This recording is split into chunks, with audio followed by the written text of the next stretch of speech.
History of mental disorders and their treatment. The Bedlam Mental Institution was made in 1247 and it went out of business in 1997. Bedlam Mental Institution was made up of mostly lunatics, as they were called back then. The Victorian era was between 1837 and 1901.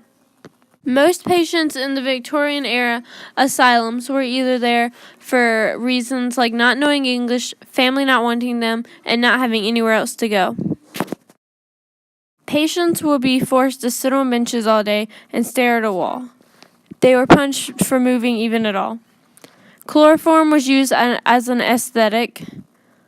Asylum staff would kneel on patients till they either listened or died, and electroshock therapy was pretty popular during the Victorian era times. Here are some pictures I found of some patients at the Victorian era asylum.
The Babcock Lunatic Asylum was built in 1822.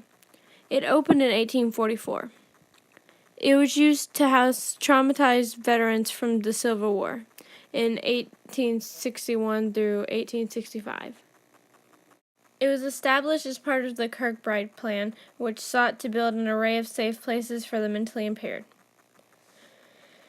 The first patient was admitted in 1828, December 12th. Her mom worked there as a matron from Barnwell County. African Americans became a larger part of the asylum's population because slavery had just been abolished. In 1694, the Lord's proprietors established that mentally ill in South Carolina should be cared for by public expense by the local government. In many cases, those with mental illnesses were physically abused, chained down, or left wandering. Mental disorder treatment has changed a lot since the beginning. Here are some examples. Anorexia is an emotional disorder characterized by the obsessive desire to lose weight by refusal of eating. Patients who suffered from anorexia were given concoctions made of iodine and mercury and other harmful substances, then put in an insane asylum and force-fed until they gained the weight back. Sir William Gull paved the way to what eating disorder treatment is today. He made a treatment plan where a patient was hand-fed by a nurse, and she eventually gained 26 pounds. Today, doctors recommend using medications, such as the pill Zyprexa, which helps with weight gain and obsessive thinking, or certain therapies. Schizophrenia is any of several psychotic disorders characterized by distortions of reality and disturbances of thought and language.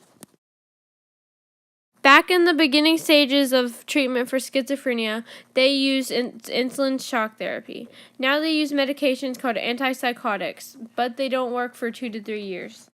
Depression is a common mental disorder that presents with depressed mood, loss of interest or pleasure, feelings of guilt or low self-worth, disturbed sleep or appetite, low energy, and poor concentration.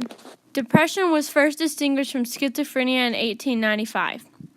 Freud believed that a person's unconscious anger over loss weakened the ego, resulting in self-hate and self-destructive behaviors.